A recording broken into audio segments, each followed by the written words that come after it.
TechCrunch. I'm Jiabao. And I'm Cooper Galvin. And we're here to pitch you the investment opportunity of a lifetime. $8 million for a 10% stake in our latest project. Project Arvin Lee Galvin. It is our largest bioengineering project so far. Problem here is birth rate in China and Japan are going down a lot. Pandas no longer want to have sex and have babies. And Elon Musk is too old. He can't have babies without IVF. We are the ones to solve this problem. This is my co-founder, Jiabao. She's a Harvard-trained visionary back when Harvard was able to accept international students. She's a ex-Apple designer, and you may have noticed that Apple stock has plummeted since she left. This is Dr. Cooper Galvin, the co-founder and CSO, the Chief Sperm Officer. I'm the Chief Egg Officer, the CEO.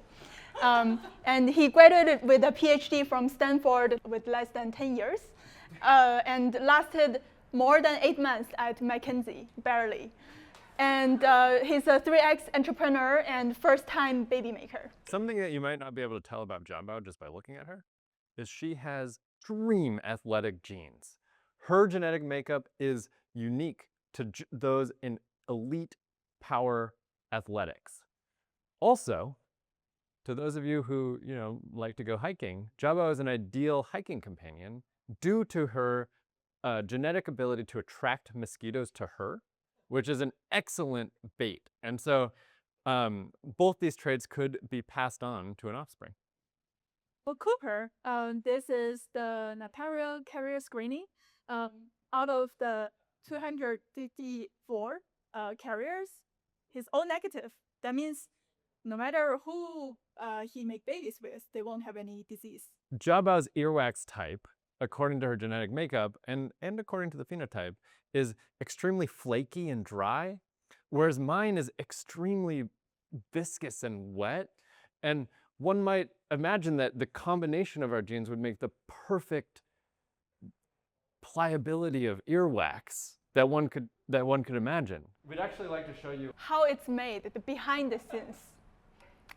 Make sure everybody is above 18 here. Okay, are you ready? All right, here's how we did it, mate. Come on.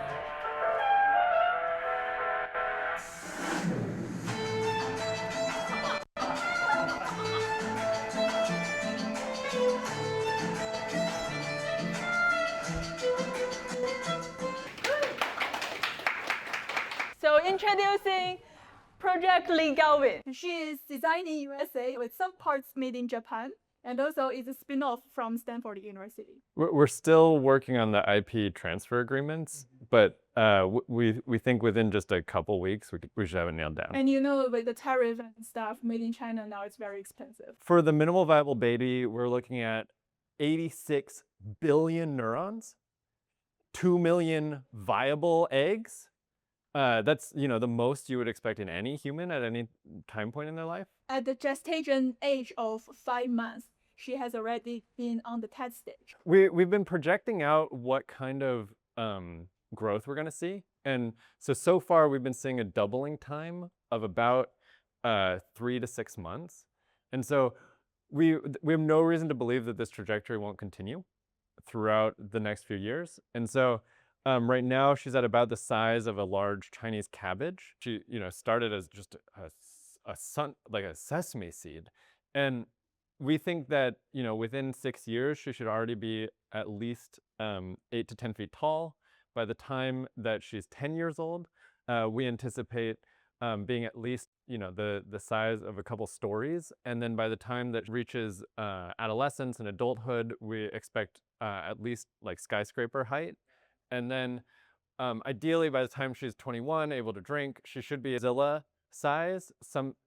So she should, after a weekend of binging with her friends, be able to just wipe out a city like Tokyo or Manhattan on the weekends. And then we anticipate that before the age of 30, she will have surpassed the size of the entire planet Earth. The estimated launch date is 4th of July.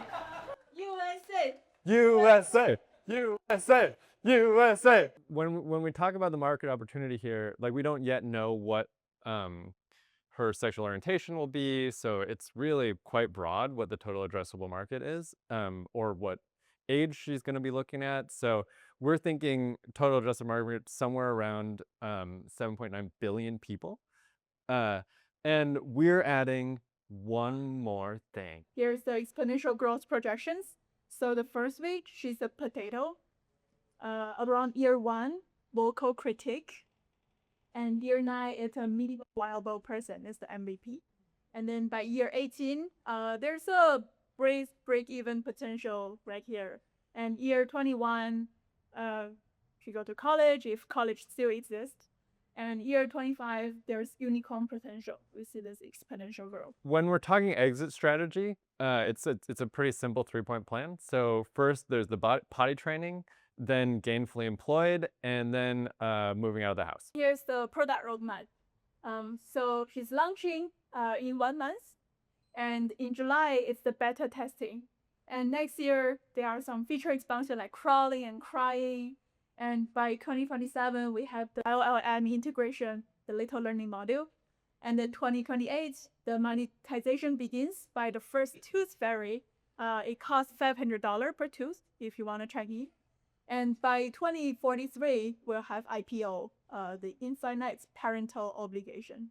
We're going to launch the Arwen coin. So you can get in the meme coin for occasional access to the baby burp live stream. You could get in at the common stock level with some signed photos from the chief pooping officer once she's out and joins the team. You could get at the preferred stock level. Here you get to assign her a nickname, not the nickname, but a nickname. And then you could get at shares level, which means you get to join the nagging advisory board, weigh in on things like college decision, including like whether to go to college, first car, make, model, the life partner interviews. You could even bring in candidates. Limited vehicle rights. Yeah, and then also career choice. So invest now. Your ROI, adorable returns, and unsolicited life updates. Because capitalism never sleeps, and neither will be soon. Yes, thank you.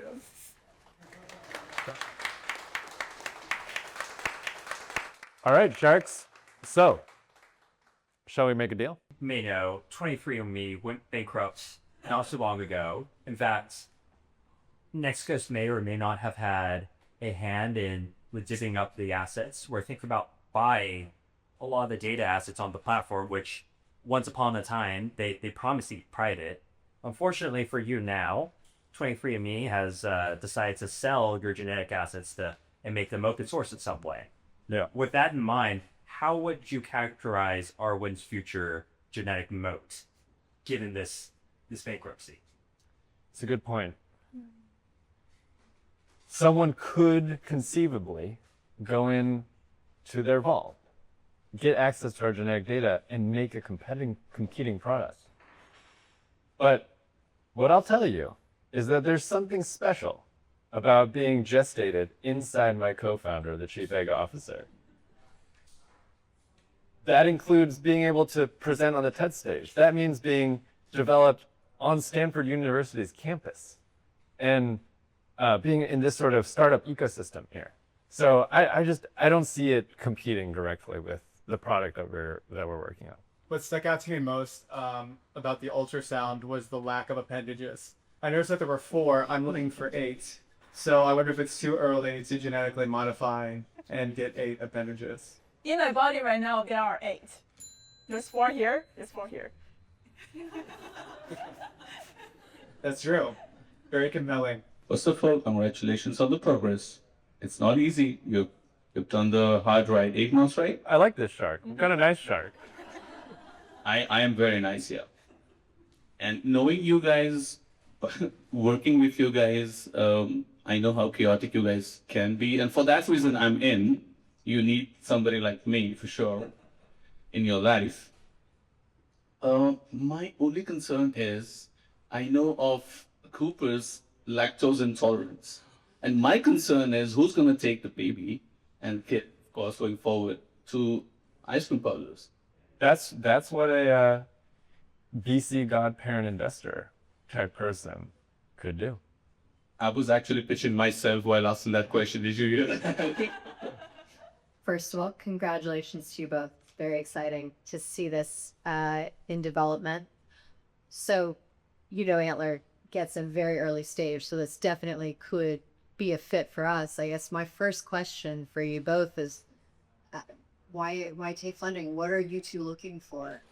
At her current growth rate, we anticipate having to reshuffle her entire wardrobe on a daily basis, and very soon needing to have completely custom-made clothes and then armor and then lasers. What's the competition? I will say there may be some internal competition coming in just 2 to 3 years, but that doesn't mean you shouldn't get in early, because the statistics show that typically the first product performs the best among the litter. So that's all I'll say. Get in now. I'll go all in, but I have some conditions. All right. First, this offspring needs to learn how to swim before walking. Very critical to me. Well, she's already swimming in here. My second condition is I get to eat the placenta. Fair. So what? I don't know if I can beat that. So let's talk a little bit about that valuation. Your pre-revenue, you think you're worth 80 million posts. I think you're shooting yourself short for a pre-revenue AI startup these days. I think you could be thinking bigger. I like the sound of that. Let's think about this for a second. So at 200 million posts, if I'm targeting a 20% IRR, as every good VC should be, or higher, well, maybe 25%, because we're doing gross, not net of fees. That's a tripling in the investment every 3 years. After 18 years, that's or not a tripling, that's a doubling of investment every 3 years. After 18 years, that's 2 to the 6th power. That's a 64x investment I'd be underwriting myself to. Yep. At a 200 million post, that'd be underwriting myself to a $13 billion IPO within the next 18 years. You've convinced me that we're underselling. At a 200 million? The best they can do is $10 million safe, participating preferred, liquidation preference, with a recurring dividend accumulating at 25% in exchange for 10% of the preferred share base. Okay, so I would like to get in. We understand what it's like to work with really, really early stage products, and are in for the ride. I would like to get in on the super betting shares, but assuming, your terms are acceptable, I need to add in licensing rights to any future artistic and creative endeavors in Armin's future roadmap, because you both, I know how that gene is something you didn't sell as much in this pitch, but it would be a missed opportunity not to outline. For sure. We could definitely. Great. We could license you, her entire, life's work. Can't wait. Creative license. She's going to be an engineer, so. Once Nextcoast purchases 23andMe for bankruptcy, the unlimited rights to clone your child and her genetics, and full ownership, some may call it slavery, but I call it ownership, of those clones. Okay. You have a deal. Let's do it. Okay.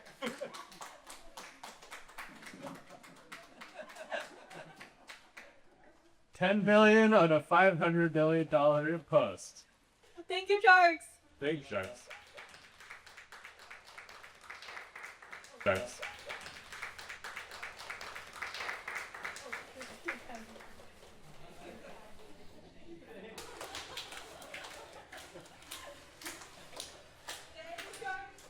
Hey, thanks you guys for coming.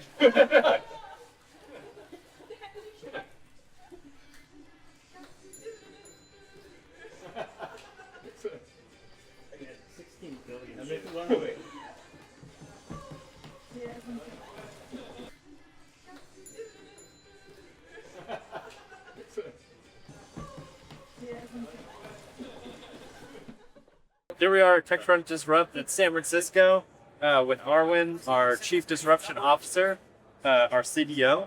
She's been here, disrupting everything in our family, at all the talks we've been going to. She's got multiple tools in her arsenal, whether that's projectile vomit or diarrhea. She's, ready to disrupt. And since she was born, we have seen exponential growth. She started at 7 pounds and now she's almost 20 pounds. So we're seeing 50% month-over-month growth. So by the time that she's 17, we could expect, Godzilla size. So look out, New York. Here she comes. Yeah, and we have raised our Series Seed. Now we are raising our Series A. So if you want to get in, this is the chance.